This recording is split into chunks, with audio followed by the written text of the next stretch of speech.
Copyright disclaimer. Under Title 17 U.S.C. Section 107, allowance is made for fair use for purposes such as criticism, comment, news reporting, teaching, scholarship, and research. Fair use is permitted by copyright statute that might otherwise be infringing.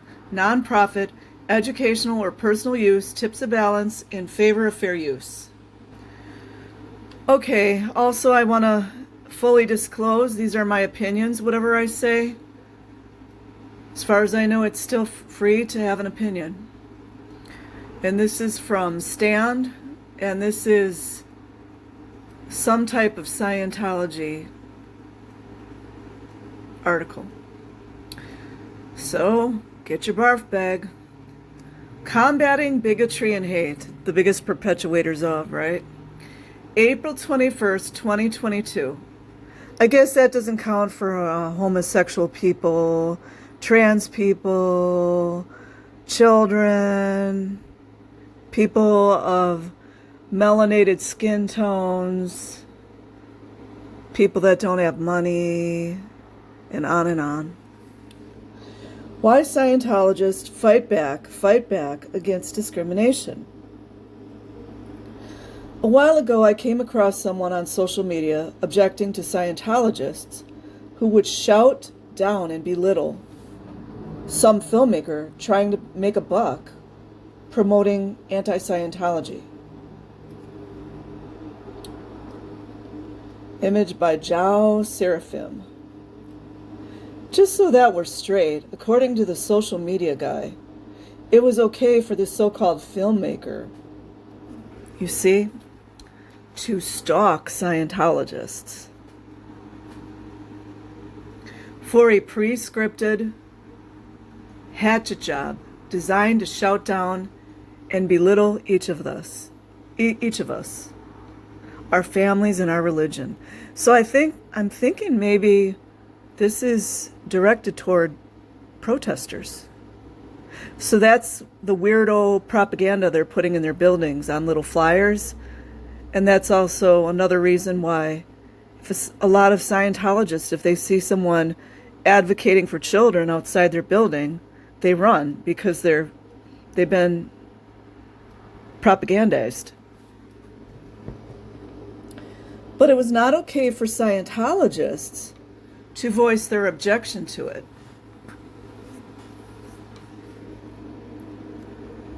I guess in his mind, we're just supposed to shut up, roll over, and take it. Always, you guys see, they're always like creating,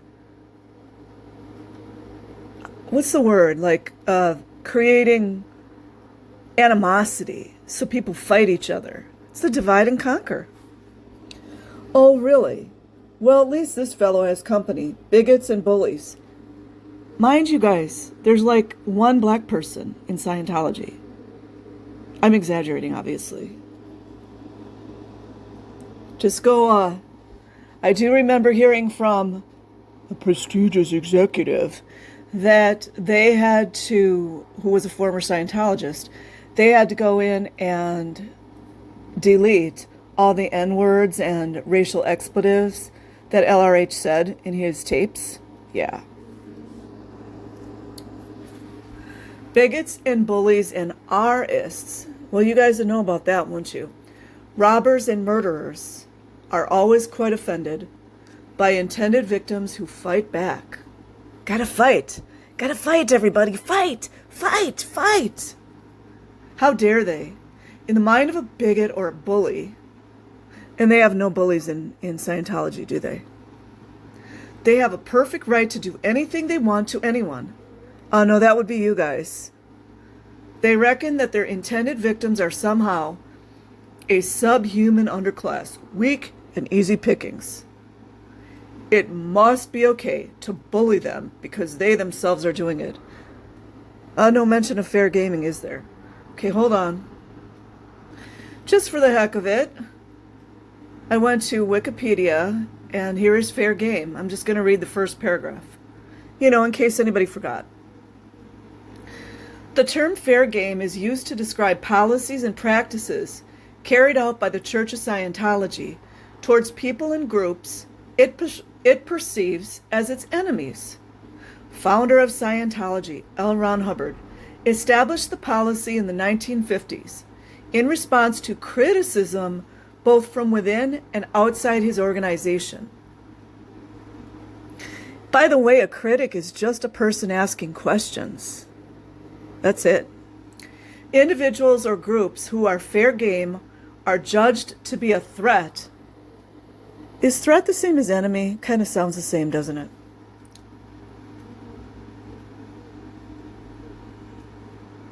To the church, and according to the policy, can be punished and harassed using any and all means possible. LAPD, check it out. Any and all means possible. That's crazy, huh? In 1968, Hubbard officially canceled use of the term fair game because of negative public relations it caused. Black PR, I think. Although the church's aggressive response to criticism continued, of course. So back to the article. That really is all the thought they put into the act, and boy, do they scream about how unfair it all is when their intended victim doesn't put up with it.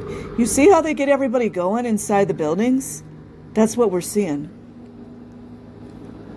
Anywhere the freedom of a person, yeah, because you know they're also free, or a people has been lost at any time, it's because they were not alert and did not fight back, says the biggest coward on the face of the planet.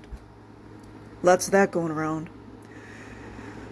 When someone tries to shut down and belittle Scientologists, tries to disturb our peaceful practice of our chosen religion,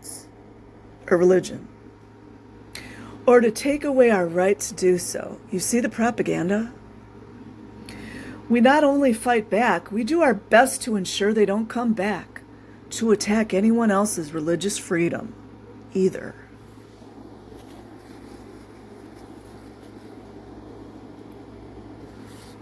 Here we go. As a student of history, L. Ron Hubbard himself said, "Constant and continual alertness is the price of freedom. Constant willingness to fight back is the price of freedom." Kind of reminds me of what they say in the military, but what do I know? There is no other price, actually. And if you think about the subject of freedom in general, applied to anyone, anywhere in the world, in any era, he's exactly right. Anywhere the freedom of a person or a people has been lost at any time, it's because they were not alert and did not fight back, said the biggest coward ever. For someone who knows the everyday reality of Scientology and Scientologists, oh, you mean all the slavery, the work slavery, the child sexual abuse, the physical abuse of children, the neglect of children. Where to start? Exploitation of children, adults, and elderly people? Huh. Reality of Scientology and Scientologists. These anti-Scientology so-called exposés. Oh, like the Aftermath shows, or Going Clear, or SPTV, are no different than a gaggle of high school mean girls. Ooh, wow, going low there. Picking on some quiet, bookish kid who doesn't fit into the social hierarchy, like the geek and not so attractive LRH. Psst.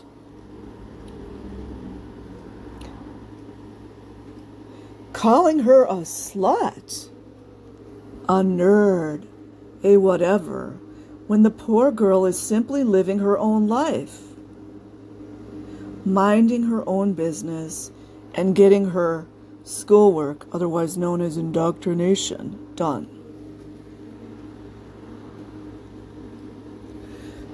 Whenever I go back into my local church, oh, they sure do stress the church, don't they? They want that to be a church. I deal with quick bright, helpful people, only interested in seeing me do better in life, as long as your wallet is open, and who then proceed to assist me to do just that. What about the little girls that were sexually abused by their fathers and it was covered up? Does that count too? What's not to like about that? But when some wannabe journalist or YouTuber, just going low, comes along and sees Scientologists as easy pickings to enhance their status, you see that they're projecting what they do onto child advocates, you see? Enhance their status and make a few bucks with no work. Can you imagine them saying this? They usually get quite upset when we don't just roll over and let them have their way. Oh, you guys, no words have been more on point than that, is it? You guys get what I'm saying? After all, fighting back is just so impolite, really. We Scientologists would much rather get along, really. We'd rather resolve issues with friendly communication. Oh, you never do, though, do you? And I'm aiming at the fair gamers and the people essing children and women, so we'd rather be left alone to live our lives and be work slaves. But failing that, we're more than willing to lay the truth on the line and give a good account of ourselves and the other guy. And bullies and bigots just howl with indignation when we do. Said the biggest bully, LRH, and the biggest bigot that ever lived. So bullies and bigots be warned. What about the pedos? Are the pedos warned too? We will fight back. Ooh, we're scared. We will put our true story. That's just funny. And if you don't like it, you just might want to find someone else to pick on. Ooh. So that's it, you guys. I will leave a link in the description box. Like and subscribe if you choose. Otherwise, have an amazing day or night wherever you are. Peace.